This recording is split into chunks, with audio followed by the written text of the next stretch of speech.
প্রিয় বন্ধুরা, গত দিনের ভিডিওটিতে আমরা পশু আঁকা শিখেছি। আজ এই ভিডিওটিতে আমি তোমাদেরকে আরও দুটি পশু আঁকা শেখাবো।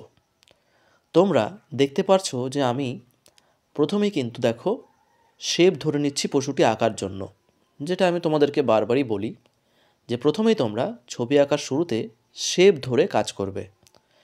দেখো, খুব নর্মালি একটি শেপ ধরেছি এবং এর মধ্যে দিয়েই কিভাবে দেখো আমি একটি হাতি আঁকবো এবং তারপর আরও একটি শেপ ধরে তার মধ্যে দিয়ে আমি তোমাদেরকে একটি গরু এঁকে দেখাবো।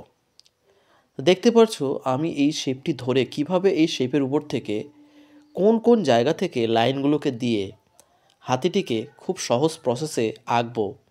এটিকে তোমরা যদি একটু ভালো করে ফলো করো তাহলে দেখবে তোমরা যারা বিগিনার্সও হও তাহলেও তোমরা খুব ভালোভাবেই কাজটি করতে পারবে। তো দেখো, এখানে আমি প্রথমে হাতের মাথাটিকে করার চেষ্টা করছি। মাথাটি করার জন্য দেখো শেপের উপর থেকে আমি কিছু কিছু জায়গা থেকে আমি কয়েকটি লাইন দেখো বাঁকিয়ে দিচ্ছি। তোমরা দেখতে পাচ্ছ মাথাটির উপরের দিকে আমি জাস্ট ওই সার্কেল ধরেই কয়েকটি লাইন দেখো আমি জাস্ট বাঁকিয়ে দিয়েছি। তোমাদেরকে মাথায় রাখতে হবে, আমি বারবারই তোমাদেরকে বলি যে প্রথমে শেপ এবং তারপর আউটলাইন ধরবে, আর তারপর কিন্তু ভলিউম লাইনের মাধ্যমে তোমাদের ছবিটা কমপ্লিট হবে। এখানে আমরা তিনটি প্রসেসই দেখব। দেখো, মাথাতে আমি প্রথমে শেপ ধরেছিলাম একটা সার্কেল, তারপর কিন্তু এখানে দেখো আউটলাইন ধরা হচ্ছে। তো দেখতে পাচ্ছো যে এখানে আউটলাইনের মাধ্যমে আমরা কিন্তু ছবিটি অর্থাৎ এই পশুটির মাথাটি কমপ্লিট করে ফেলেছি। এরপর আমরা বাকি অংশগুলিকে করব, অর্থাৎ এর বডি পার্টটিকে করব। বডি পার্টের শেপ কিন্তু আমরা আগেই করে রেখেছি। দেখো, একটা বড় ওভাল বলা যেতে পারে, এটিকে আমরা করে রেখেছি আগে থেকেই। এবার এই ওভাল শেপের উপরেই আমরা কিন্তু বডি এবং এর যে পায়ের অংশটি সেটিকে কিন্তু করে নেব। তো প্রথমেই দেখতে পাচ্ছো হাতিটির পেছনের পাটি থেকে শুরু করলাম। জাস্ট তোমাকে মাথায় রাখতে হবে পাগুলিকে যখন তোমরা এরকমভাবে করবে কিছুটা এরকমভাবে বাঁকিয়ে দেবে। পুরোপুরি সোজা দিলে ছবিটি একেবারে মানে খুব একটা বেশি ভালো লাগবে না দেখতে। তো একটু যদি তোমরা এর উপরে কাজ করতে পারো এইভাবে তাহলে ভালো হয়। একটু সোজা দিলেও কোনো সমস্যা নেই, তবে চেষ্টা করবে ঠিক এরকমভাবে আমি যেমনভাবে দেখিয়ে দিচ্ছি এরকমভাবে যদি একটু একটা পা তুলে রয়েছে এমনটা দেখাতে পারো, বা পেছনের পাটি যদি এরকমভাবে একটু বাঁকিয়ে দাও তাহলে এটি দেখতে আরও বেশি ভালো হবে এবং ক্রিয়েটিভ মনে হবে।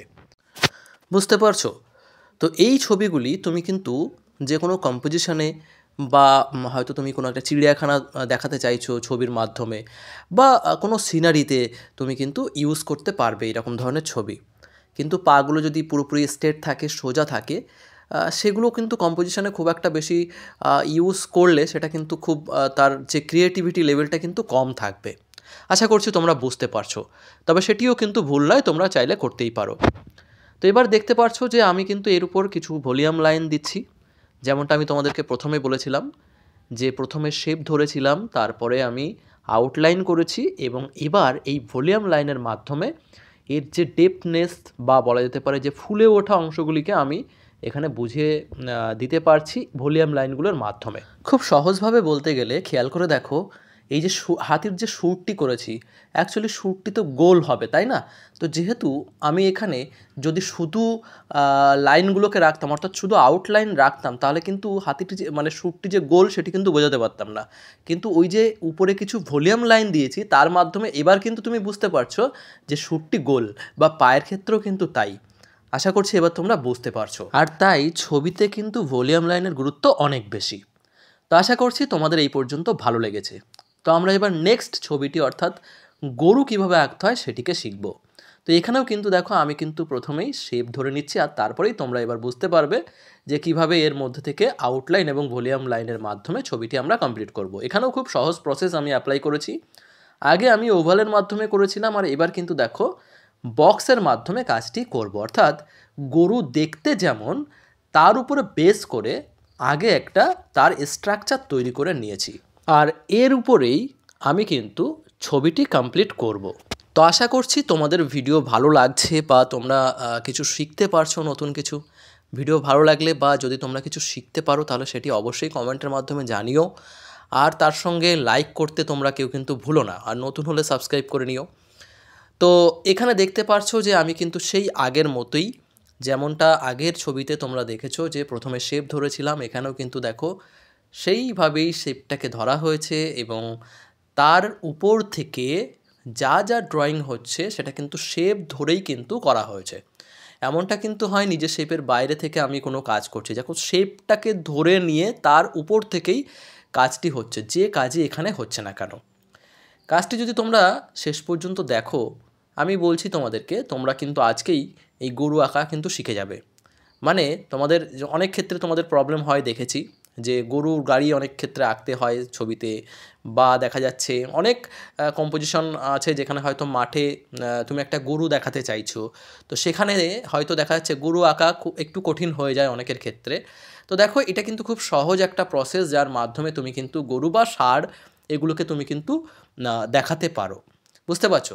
দেখো প্রথমে ছিল সোজা লাইন, এবং এই সোজা লাইনের উপরে দেখো আমি পাটিকে করলাম। বুঝতে পারছো? এবার প্রথম পার্টি করা হয়ে গেলে পরের পার্টিকে তার পেছন দিক থেকে করে দেবো এইভাবে, তাহলে হয়ে গেল।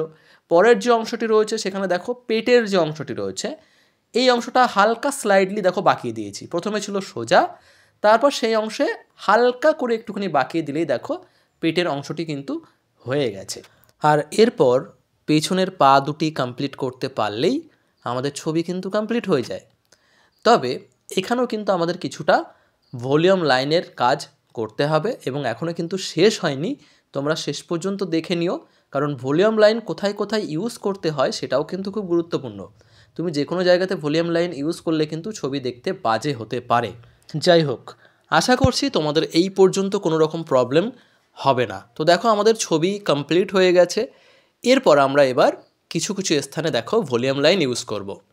তো দেখো কোন কোন জায়গায় ইউজ করছি। প্রথমে দেখো নাকের অংশটিতে ভলিউম লাইন দিলাম কিছুটা। তারপর আচ্ছা, আরেকটা পার্ট আমাদের বাকি থেকে যাচ্ছিলো, যেটা হচ্ছে কান। তো কানের অংশটি এইভাবে এঁকে দেওয়াই যায়, আর এরপর ভলিউম লাইনের কাজ করব। এই যে দেখো আস্তে আস্তে এই যে লাইনগুলো দেওয়া হচ্ছে, হ্যাঁ, এগুলোই কিন্তু দেখো ভলিউম লাইন। এই লাইনগুলির মাধ্যমে গলায় যে কিছুটা ভাঁজ পড়েছে সেই অংশগুলিকে দেখানো যেতে পারে। এরপরে আমরা এখানে দেখো লেজের পার্টটি করে নেব, কারণ লেজটিও করা হয়নি। তো এই অংশটি করার পর এবার যে বাকি ভলিউম লাইনের পার্টটি রয়েছে সেইগুলোকে আমরা করে নেব। আরেকটা বিষয় তোমাদেরকে জানিয়ে রাখি, তোমরা যখন কাজগুলিকে করবে তখন অবশ্যই তোমরা কিন্তু লাইট পেন্সিল ইউজ করবে। আমি বারবারই প্রত্যেকটা ভিডিওতে বারবারই বলি, দেখো আমি ডার্ক পেন্সিল ইউজ করি, তার কারণ আমার যেহেতু ক্যামেরা খুব একটা বেশি ভালো না, আমি ফোন ক্যামেরাতে ভিডিও করি, যে কারণে আমি লাইট পেন্সিলে কাজ করলে তোমাদের বুঝতে 100% অসুবিধা হবে। তাই ভালো বোঝানোর জন্য আমি কিন্তু এখানে ডার্ক পেন্সিলে কাজটি করি। কিন্তু আমি নর্মালি যখন ছোটোদেরকে দেখাই তখন কিন্তু আমি হালকা পেন্সিল ইউজ করি, এবং সবাইকেই আমি বলি যে লাইট পেন্সিলে কাজ করতে। বুঝতে পারছো? এবং যতটা সম্ভব তোমরা প্রেশার না দিয়ে কাজ করার চেষ্টা করবে। তো আই হোপ তোমাদের ভিডিও ভালো লেগেছে। এই পর্যন্তই আজকের এই ভিডিওটি। ভিডিও ভালো লাগলে অবশ্যই তোমরা চ্যানেলটি সাবস্ক্রাইব করে দিও যারা নতুন আছো, এবং তার সঙ্গে লাইক কমেন্ট করতে ভুলো না। দেখা হচ্ছে তোমাদের সঙ্গে পরবর্তী ভিডিওতে। সবাই ভালো থেকো, সুস্থ থেকো এবং নিজের খেয়াল রেখো। বাই।